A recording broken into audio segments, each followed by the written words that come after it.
I really love this. It would be a cool short story. At first you think it's figurative, but then you realize it's literal.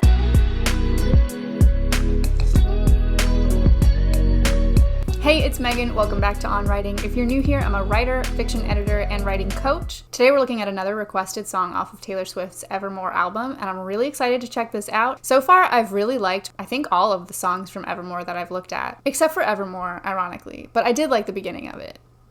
But anyway, this one is a bonus track, and I'm excited to see what you guys think about it. Break up, friends get married, strangers get born, strangers get buried, trends change, rumors fly through new skies, but I'm right where you left me. Ooh, interesting. So the first thing I'm noticing in these opening lines is that we have a lot of contrasts going on. And what's fun about it is we're getting contrasts, but then we're getting parallelism in how it's written. Parallelism just means you're writing with a similar structure in your sentences or in your phrases repeatedly. So friends break up, friends get married, strangers get born, strangers get buried. Not only is it a wonderful rhyme, but it's a parallel structure of one phrase that starts this way, and then the following phrase is a contrast, and then we repeat that again. Hopefully that made sense. Trends changing, rumors flying through new skies. So a lot of change going on, a lot of different situations, but I'm right where you left me. So the narrator is distinguishing that line as different from what came before it. So everything is changing, new situations are happening, but I'm not changing. I'm not in a new situation. That's what we can infer from that. Okay. Matches burn after the other, pages turn and stick to each other, wages earned and lessons learned, but I'm right where you left me.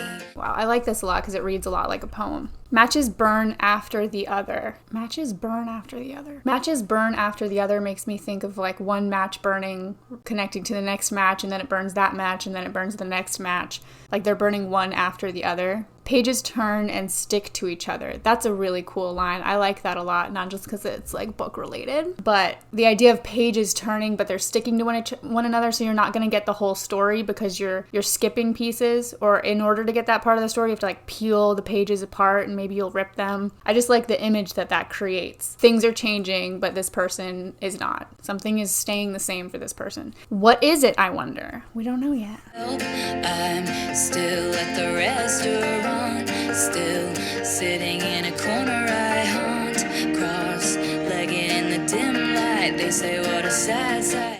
Okay, interesting. So now we're going from a more figurative style to a more narrative style. The pictures we're getting in the beginning don't really tie us to one particular narrative or story that's being told. Friends break up, friends get married, matches burn after. It's a lot of different images put together back to back. And so it doesn't really tell a story, but it gives us more of like an impression. We could call it impressionistic writing even. Then she says, I'm still at the restaurant. So immediately our minds start creating a picture of what she's talking about in our heads. So that's when you know it's getting more narrative. She also brings in her first person I. That's how you also know it's more narrative. Okay. Still at the restaurant, still sitting in a corner I haunt. Restaurant, haunt. Come on, that was good. That was good. We love that. Especially with how the song sounds. I'm just picturing some like small town diner. It's a little like run down. The light's like flickering in the corner at 3 a.m. and she's just sitting there. And it's a very sad feeling. Lonely feeling too. So what's cool about this too is that the phrase right where you left me now becomes more literal. Before it was like I'm right where you left me. Maybe that could be figurative because I'm not changing in the ways that all of these other situations are changing around me. But now we get a fun play on words where it's like, oh, it could be literal. I'm literally still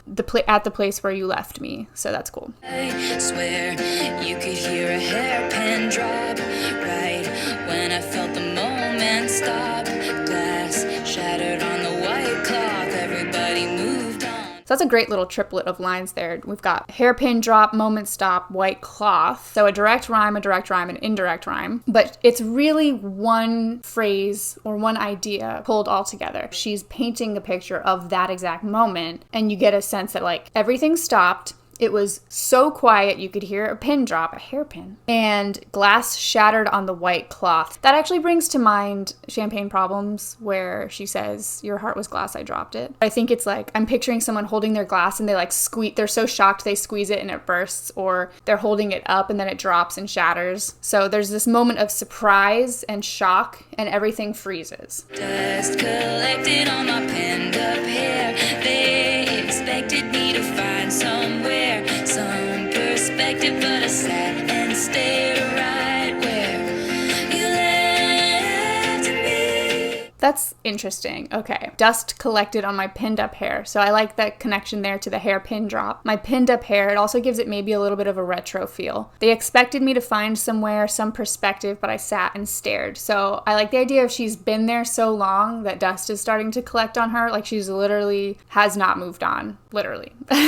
So that's cool. So the writing in this is interesting so far because we start out with, I'm right where you left me figuratively, I'm right where you left me literally, and now it's like, I'm right where you left me hyperbolically. Like, I've been there so long, I'm collecting dust, which takes it from the realm of reality into something else. It's hyperbolic, meaning it's more of an exaggeration to prove a point. But I really like how we're getting those different interpretations of right where you left me and the different ways that it's affecting this narrator. It's really cool. Did you ever hear about the girl who got frozen? Time went on for everybody else, she won't know it. She's still 23, inside her fantasy, how it was supposed to be. So it's cool, it's playing with this idea of like, is this girl actually frozen there, or is she just stuck in this moment in her head? I like that it could kind of be read both ways. She lives in delusion, so that makes us think, okay, maybe it's just in her head. It's interesting because there's a switch here now in the point of view. In this first section, it was I stayed there, I did this, it was me telling the story. Now it's, did you ever hear about this girl, about me, which is interesting. So we're switching point of view to second person, which addresses the reader directly. Did you ever hear about the girl who got frozen? Makes it sound like it's become this urban legend almost, like, oh, did you hear about this? You know, one of the stories that the small town tells year after year. So that's kind of cool. It feels like it fits the vibe of the song very well. And the other thing that comes to mind with this point of view shift is maybe she's talking to herself a little bit, like she's sort of berating herself for how long she stayed in the quote-unquote delusion of this breakup. It's sort of like, did I ever tell you about the time I was 23 and I got broken up with and I just couldn't move on? Sort of feels like that too, so that's cool. Sitting in front of me at the restaurant when I was still the one you want. Cross-legged in the dim light, everything was just right. Okay, this is so cool. So now she's like going back in time and bringing us to that moment again, but just a little bit before they break up. She's still 23 inside her fantasy, and you're sitting in front of me. She's addressing now the person who broke up with her when I was still the one you want. So this is like the moment before the breakup. Cross-legged in the dim light, everything was just right. And I like that the right is coming in there. I'm right where you left me. Everything was just right. She's tying that together there. And then I could feel the mascara run. You told me you met someone. It's giving teenage love triangle. Glass shattered on the white cloth. So we get that again. That's what caused the moment we had before where everything stopped. You could hear a pin drop. So it's cool that she's going back and forth there. I really like that. I'm sure that you got a wife out there, kids and Christmas, but I'm unaware, some right where. Now we're jumping into the future. So we already know that she's been there for a very, very long time. She's literally frozen. She's collecting dust. I'm sure you got a wife out there, kids and Christmas, but I'm unaware because I'm right where you left me. So that's cool. She's been there so long that this person probably has a wife and kids, celebrates Christmas, does all the family things. And this person doesn't even know because the breakup froze them in time. If you ever think you got it wrong, I'm right where you left me. You left me now.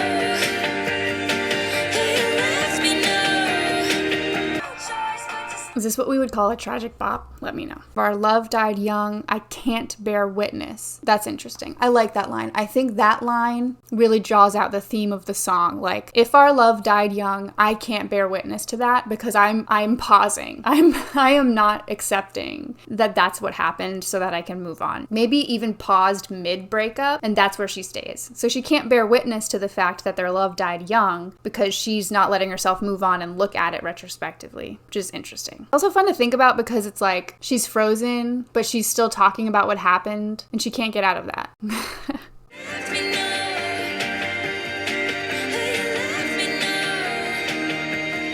I really love this. Thanks for suggesting it. It would be a cool short story. At first you think it's figurative, but then you realize it's literal. You sort of tease your reader with some figurative language at the start, give them a lot of different ideas of this is the impression I want you to have. Then you tell the story and you're like, this is what happened. And we're like, okay, that makes sense. Yeah. And then you get the reversal, the twist at the end where it's like, nope, I stayed there. And then the creepy idea of it's like, help me, I'm still stuck here.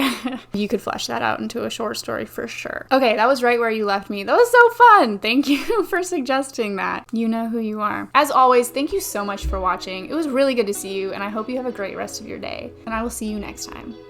Take care.